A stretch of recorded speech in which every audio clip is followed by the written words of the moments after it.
अब हमारी कहानी में सैडनेस की एंट्री होने वाली थी। अब हम दोनों फ्रस्ट्रेट रहने लगे थे। हम दोनों की बात नहीं हो पा रही थी, वो मुझे कॉल नहीं कर पा रही थी और मैं यहाँ कॉल का इंतज़ार करता रहता था। जब आपको प्रॉब्लम पता हो तो आप टेंशन में रहते हो, और जब आपको प्रॉब्लम पता नहीं हो तो आप और भी टेंशन में रहते हो। वही हो रहा था मेरे साथ। Hey guys, welcome to story 7 episode 4। मैं हूँ स्वप्नेश, आपका storyteller. Let me tell you your story. एक कोचिंग वाला प्यार और ट्रस्ट सेम स्टोरी ही है, सो कंफ्यूज मत होना, बस स्टोरी एंजॉय करो। अगर आपने प्रीवियस पार्ट नहीं देखे तो इस आई बटन पर क्लिक करके देख लेना, अदरवाइज इसकी लिंक मैंने डिस्क्रिप्शन पे दे दिया है प्लेलिस्ट की, तो आप वहाँ पे भी जाकर चेकआउट कर सकते हो। पर इस वीडियो को देखने से पहले वो वाला वीडियो देखना ज़रूरी है। मैं इतना सोचने लगा था कि मैं किसी और चीज़ के ऊपर फोकस कर ही नहीं पा रहा था। इसके कारण मेरे गोल्स, मेरी एम्बिशंस सब सफ़र कर रहे थे। उधर रानी के साथ भी वैसे ही हो रहा था। वो अपनी गोल्स पे फोकस नहीं कर पा रही थी। मेरे और रानी की सोच काफ़ी समान थी।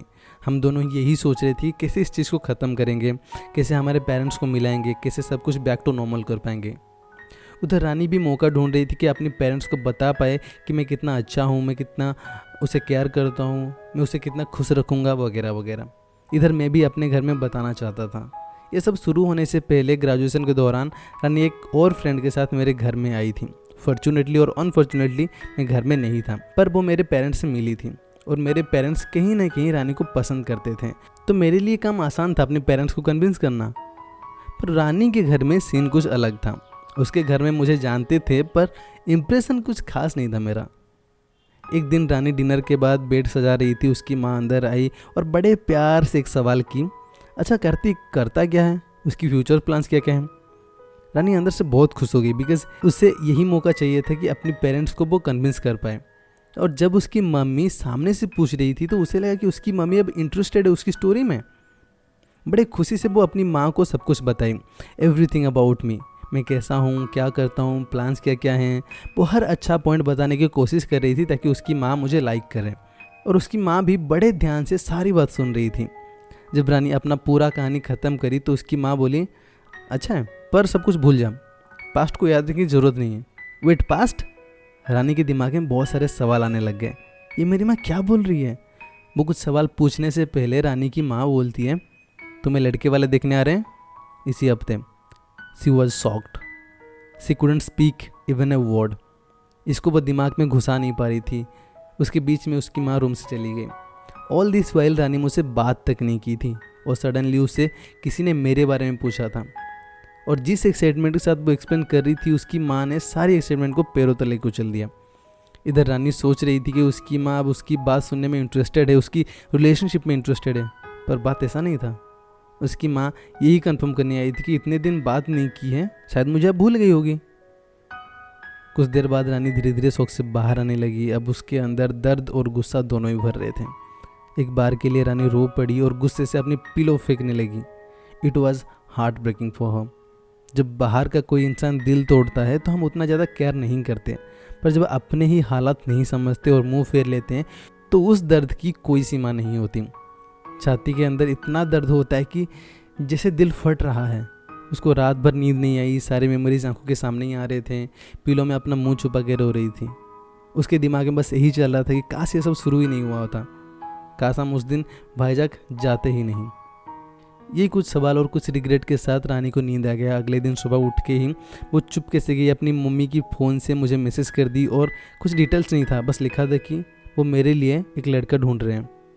मैंने कहा क्या? मुझे सबसे ज़्यादा गुस्सा आया।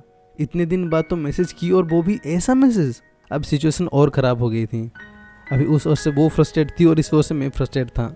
अब रानी को कुछ समझ नहीं आ रहा था कि क्या करें, क्या होगा, कैसा लड़का होगा। पर जो भी हो, रानी अपने माइंड में सोच ली थी कि वो लड़का जब आएगा उसे मुझे बात तक नहीं करनी, इमीडिएटली उसे ना बोल देना है। और हुआ भी वैसा ही। तो नेक्स्ट डे रानी एक फ़ोन करके मुझे सारी बात क्लियर कर ली कि हाँ, वो लड़का गया, मैं उसे मना कर दी। अब जिस दौरान रानी मेरे से बात नहीं करी थी, मैं सब कुछ अभिलाष से शेयर कर रहा था। और मैं आज जब बताया कि रानी उस लड़के को ना कह दिए तो उसने मुझे एक अजीब आइडिया दिया।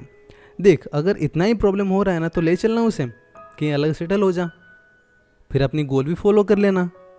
उधर रानी की एक फ्रेंड ने भी रानी से यही कहा, देख तेरे घर से तो और कोई एक्सपेक्टेशन है नहीं, अब अगर तुझे कार्तिक के साथ रहना ही है तो भाग चल उसके साथ, खुश रहेगी यार तू। हम दोनों की दिमाग में एक ही चीज़ था जो मैंने अभिलाष को और रानी अपने फ्रेंड्स को बोली, अगर करेंगे तो फैमिली की मर्जी के साथ ही, और हमें करके रहेंगे ज़रूर। पर हमारे ये दोस्त हमसे ज़्यादा टेंस थे और ऊपर से रानी डिप्रेस भी थी, तो वो नहीं चाहते थे कि कुछ गलत हो जाए। पर हम दोनों के दिमाग में बस यही था कि चाहे 100 प्रॉब्लम हो, 1000 प्रॉब्लम हो या फिर 10,000, पहले सब कुछ क्लियर करेंगे, देन विल गेट मैरिड। शादी तो हम करके रहेंगे ज़रूर। हो सकता है 1 महीने लग जाए या फिर 1 साल या फिर 1 साल से भी ज़्यादा लगे, पर करेंगे ज़रूर। कुछ दिन बाद रानी की माँ फिर से रूम में आई और बोली कि अच्छा एक बात बता, कार्तिक क्या करेगा अगर तेरी शादी हम इसी महीने करा दें तो? ये जानने के लिए पूछी थी कि कहीं हम भागने का तो प्लान नहीं बना रखे हैं। रानी बोली पहली बात तो है मुझे उसके बारे में मत बताओ कुछ भी। आपको जो अच्छा लग रहा है करिए, उसको जो अच्छा लगेगा वो करेगा। और दूसरी बात ये है कि मैं उसे ट्रस्ट करती हूँ, वो जो कुछ भी करेगा सही करेगा, और मैं आपके ऊपर भी ट्रस्ट करती हूँ कि आप मेरे लिए जो भी सोचोगे सही सोचोगे। हमारा कोई प्लान नहीं है भागने का, बस ज़रूर आएगा। इस सारा कुछ प्रॉब्लम ख़त्म करके आप सबसे बात करेगा और सब कुछ क्लियर करने के बाद वो मेरा हाथ मांगेगा। समय का मुझे पता नहीं, 1 महीने भी लग सकते हैं, 1 साल भी हो सकता है, 1 साल से ज़्यादा भी लग सकते हैं, पर आएगा ज़रूर। रानी का ट्रस्ट कहता था कि वो ज़रूर आएगा, पर उसके दिमाग में बस यही क्वेश्चन था कि कब आएगा, when he will come. Wow, it was really complete story no. कुछ अंदाज़ा है आगे क्या होने वाला है? उसे कमेंट बॉक्स पे ज़रूर टाइप करें। अच्छा लगा स्टोरी तो लाइक ज़रूर करना, अगर सच में अच्छा लगा तो एक शेयर भी कर देना, और अगली वीडियो की नोटिफिकेशन मिस ना करने के लिए सब्सक्राइब कर लेना और साथ में बेल आइकन पे भी क्लिक कर देना ताकि आप तक नोटिफिकेशन पहुंच जाए। Thanks for watching. कार्तिक मेरे भाई जल्दी आ जा यार।